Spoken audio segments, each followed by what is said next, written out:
Top of the Tuesday to you college football fans. Thanks for joining me on episode 93 of Walk It Off with Chappy, where unfortunately we gave the winners of week 6 last week. We got to talk about the woes of week 6 as well.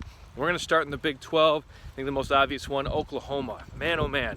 After giving up just a combined 30 points in their first 3 games, 3 victories, mind you, they have now surrendered 145 points in the last 3 games, all Big 12 games, all Big 12 losses, to put them currently at 0-3 at the bottom of that conference.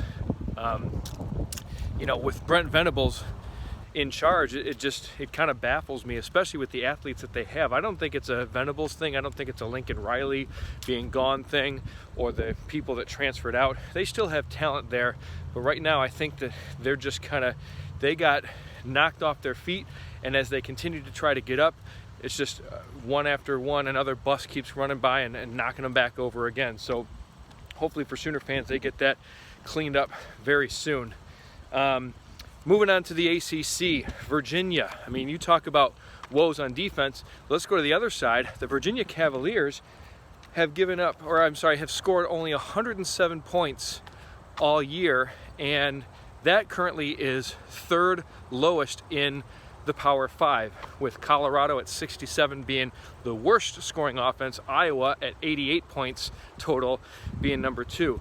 But I mean, it's kind of surprising to some. Now, I am not going to toot my own horn, but I was skeptical about the transition with Tony Elliott and the new coaching staff coming over, even though they brought back Brennan Armstrong, and they brought back one of the most gifted receiving groups in not only the ACC, but in the country. I had them in my top 5 in terms of best receiving corps in all of college football, yet they've only scored 107 points all season. And to make that even worse, they've scored just 57 against Power 5 opposition. They've lost 4 games. They're 2-4. 3 of those 4 losses have been by double digits, and a big reason why is they're just not generating the offense that they need to. But of course, they had to generate it when I picked Syracuse to cover a 9-point spread, I think it was, and the Cavs kept it close there. But anyway, I digress. Staying in the ACC, how about Miami? Now 2-3. They also have dropped 3 straight, and they are not getting the ball into the end zone with near the efficiency that we expected. Tyler Van Dyke was benched in an embarrassing 2-score loss to Middle Tennessee State at home. Well, then they followed up this past weekend with another loss to North Carolina at home. And even though TVD threw for 496 yards and 3 touchdowns, that still wasn't enough to beat the North Carolina Tar Heels, who are a good offensive team, but we know that defensively they're not stacking up this year. But somehow they were able to put the lid on that Miami offense. And Miami's offense is having trouble scoring in the red zone. They're having trouble running the ball.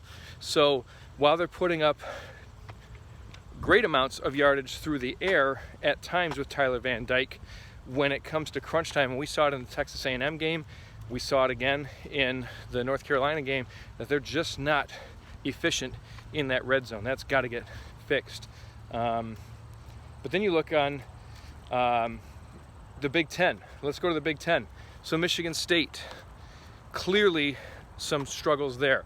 Their $95 million head coach, Mel Tucker, had a great second season last year.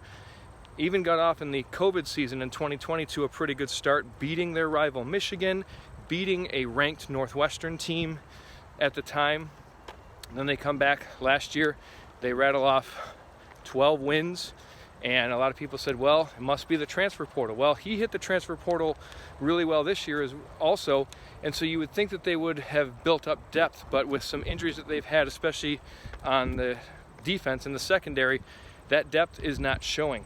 I mean, look at these numbers. Michigan State, their D is atrocious. They rank in the triple digits. So basically from 100 to 131, the bottom third of all of college football.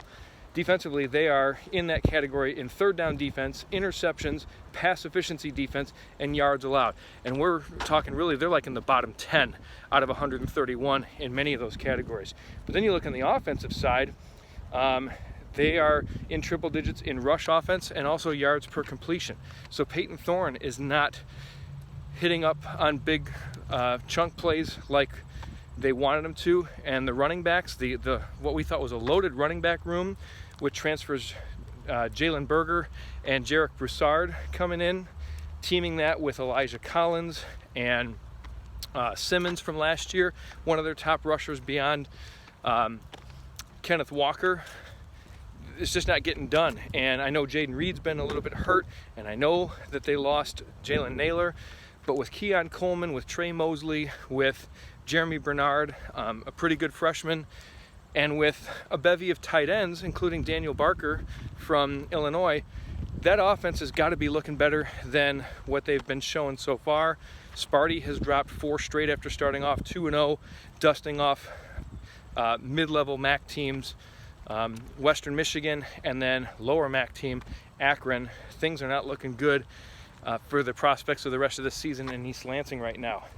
And then we're going to finish off out at Nevada. So the Wolfpack, Jay Norvell leaves them after putting their program in a pretty good place, and he goes laterally to Fort Collins, Colorado, to be the head coach at Colorado State.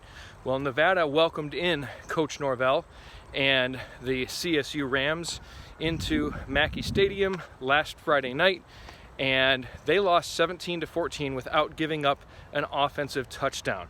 So yes, they gave up 2 defensive touchdowns to account for the 14 points.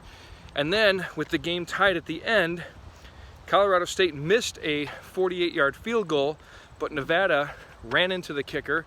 That gave him one more kick on an untimed down, 43 yards, which he proceeded to make and knock off the Wolfpack literally on the last play of the game. They go down 17-14. So that snapped what was the longest current losing streak in college football at 10 games. And that now runs Nevada's losing streak to 4 games. After starting off the year 2-0 with a victory over an FCS team and New Mexico State, they then have dropped 4 straight, granted against better competition, but things are looking a little bit lowly for new coach Wilson and the Wolfpack right now. So those are the woes of week 6. If I missed anyone, I apologize, but hit me up on Twitter at ChappyCFB. Comment down below the video and continue to follow me and check out the CFP podcast, which comes out weekly, and let me know what we need to know. I'm Chappy. This is what I love. This is what I know.